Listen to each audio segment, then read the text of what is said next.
So I'm Hank from Mini Dragon, and it's quite a difficult topic to talk about because if it's just on collaboration with local IP, it's not much of a talk. But I wanted to use this to talk about business soft skill.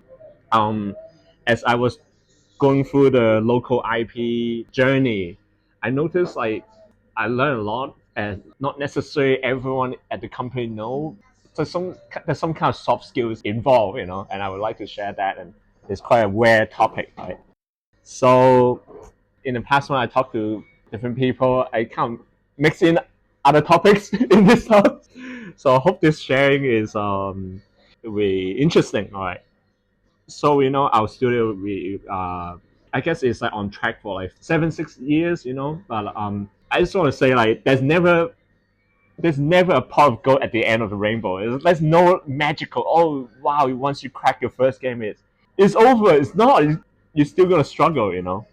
So there's never a pot of gold over the rainbow, and running a studio is always a battle. I feel like I'm struggling just the same as the first hit, and we're all just at different stage in our own journey, and then we're just at different time. It really feels like that, and we're just encountering next issue, right? So we need to also look for our next viable product. That's like a constant struggle as well. So just to give a bit of background of this local IP collaboration, we had a quite a success last year, 2023 January. We're like, yay, good success. But in March, we have a major flop because of the COVID. The border is open, everyone goes traveling. We're like, oh shit, no one want to play games anymore. Oh shit, like we see a huge drop. Then suddenly we're like, damn, we have to find ways to make more revenue, right? And our event is also getting boring, stale. The team is like repeating stuff. They're like, think of new things, right? And lastly, the issue is like mobile game is like a content war. You're not just fighting against mobile games. You're fighting for people's attention, right? We're actually battling YouTube Short, TikTok. It's always a constant attention war. So these are the issues that we faced last year. So when you have issues in your company, you have to, okay, let's reverse engineer how we can bounce back, right? So actually, we're like, okay, how would major platform feature your game? Why should they? Why are you doing your own event and then expect they have to feature your game? Why are you so arrogant, right? So we had to reverse engineer. Okay, then we thought maybe if we do a crossover, it will work. Okay, yeah, because the second thing is every day I browse the app store and I look at what get featured. Why are they on the front page? Why are you not on the front page, right? I look at the front page, it's always like SpongeBob with Total War, right? Total Battle. That's a casual game, right? Okay, some crossover, right? So I thought, okay, maybe we can do a crossover, but it would be impossible to cross over with SpongeBob, right? Why would they cross over with you, right? Another thing I noticed when I browse App Store is that the US App Store and the Hong Kong App Store is different. The US App Store is like SpongeBob, but the Hong Kong App Store is a little bit more, the feature is more local. So, boom, suddenly I thought, why don't we do local crossover? It would work. I would, if I see that, it would be, woo, this is pretty interesting. I'll click it, at least it's clickbait, right? So I think it's really important that you browse and know what's out there, why they're featuring certain things. If you don't know about these, then you won't even have the chance to think of that, right? So that's how I come about this idea, right?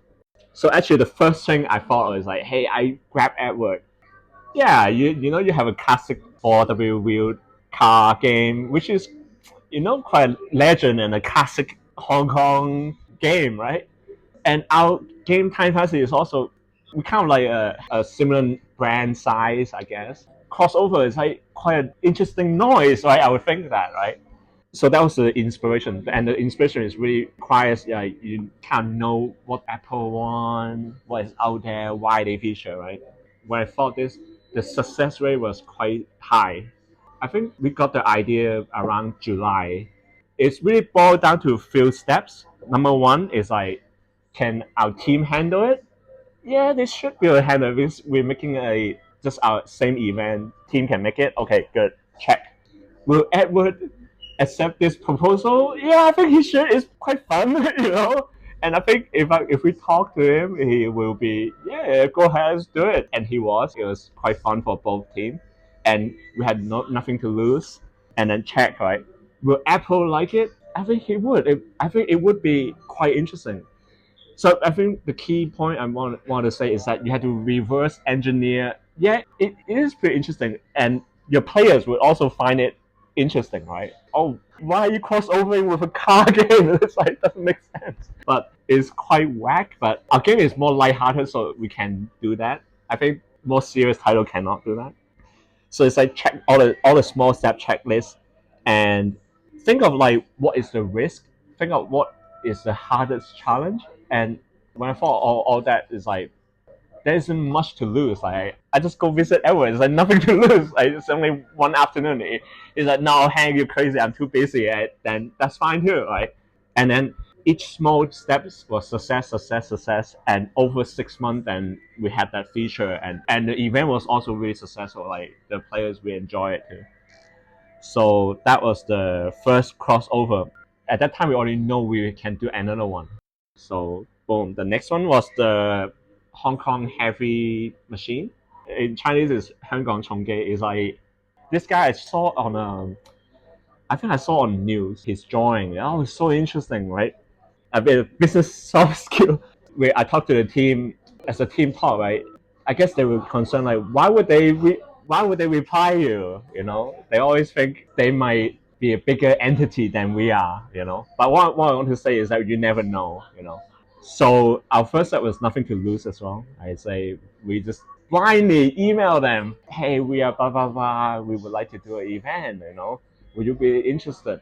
It's like the first step, and we were not expecting they reply you back. If there's no noise, then what can you do, right? But quite interestingly, they replied the next day. Like, no, yeah, we can meet. Then the second step was it was an agent, like she was helping out, and she actually come visit our studio. But I always thought it was quite an easy deal because we bear with all the production costs. They had no risk. The worst thing is we did a really shitty job and they look at it, they don't like it, they don't let us release it, right? All the risk is on us. And what we do is in line with the goal, and the goal is to explore more ways to spread their brand, right? That's what the goal is. So I feel the success rate was quite high, but we did a really good job in that. But I want to say at that time, no one knows, right? But until it was quite funny, it was until the whole event blew up, like it was game of day, and then some of their friends saw it, and then they're like, "Yo, I saw your character design on game of day. What?" And then only then they call us. Oh, hey man, that's like so big, man. Like only then they can't know. So that was pretty interesting.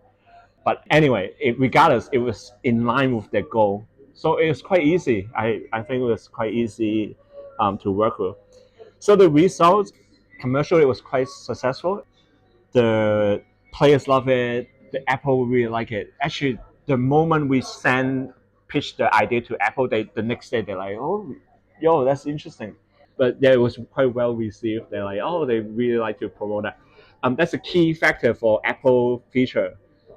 So it was very successful, and the players also really find fresh like gameplay. Or I noticed one thing is like they're saying that mobile game people are just looking to get a new skin, like Peter from Family Guy in Fortnite or something like that, right? They don't really care a new game. They just want some skin, right? So that's like it's all in line with the player's goal. Like, oh wow, they have a little character, and I think we also learn a lot from Edward's team during the collaboration. Like they do such sick layout, it's so sick. Like wow, and then our artists actually improved so much just by exchanging in Discord. It's so awesome. And the team also, because we always do our own event, but suddenly the crossover, oh, it's more fun. Everyone is more energetic. So it was like all very positive in the end. Yeah, so on the soft skill side, I feel like a lot of this feeling of making a deal is quite in line with many other feelings. I want to share it. asking a girl out, asking Apple to feature your game, getting a job, or interviewing people, hiring people. All these relationships, these feelings are really similar. I want to have something from you, right?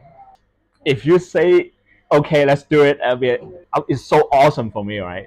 It worked out for me, right? Afterward, I realized is that you cannot control the other person, but you have to focus on your value, and you can only improve yourself, right? You can only focus on what you can bring in there. You cannot expect her to like you. Same for Apple editing, like why should they feature you? You have to think in their point of view, right? Like it's like card game, create win-win, and then it's easy. I think it's never about hey, I slapped down a lot of money, or it's never about that. Yeah, always look at the why they feature or not. Otherwise, if you don't know, then you cannot plan some weird strategy. Then don't think of yourself too unworthy. I think that was one of the key points as well. In the beginning, we look at IP like, why would they reply you? Right? They're not going to talk to you. But don't think of yourself too low. You have to try. We can make a game and we can make a cool event. The last thing is pretty weird, but when enough homework is done, a deal can be made in less than a minute. It's really the case. I really want to share a few things. One of the key is okay, it's a pretty long story, but anyway, there's a Chinese philosophy saying that if you know something, you have to also do it. Only then you prove you actually know that thing. Yeah, I know crossover is great, but if we never try to do it and make it happen, you don't really know why it's great, right? The simplest form of marketing strategy is just throw money out there. But I want to say it's actually the worst kind of marketing. Marketing should be like it should be quite natural. One of the hittest I talked about content war in the beginning of the chat, right? Like what are the more hit topic lately, right? For example, I want to say Mike Tyson versus Jake Paul, right? It's so easy to become a hit thing, and Jake Paul is a marketing guy. He think of the story, and then he's not trying to sell. The money marketing is just a assistant, but he already have a winning story. It's like the other way around. A lot of people I know focus on, if I have $1 million, then I can, my ad will be everywhere on the MTR, on the bus. But no one, it's the other way around. If I'm fighting Mike Tyson tomorrow, it doesn't matter if I'm on one bus, it will be huge already. So the best marketing is tell a good story and use money to tell a bigger story. It's just to leverage, right? So that is my sharing. It's quite an odd sharing, but thank you.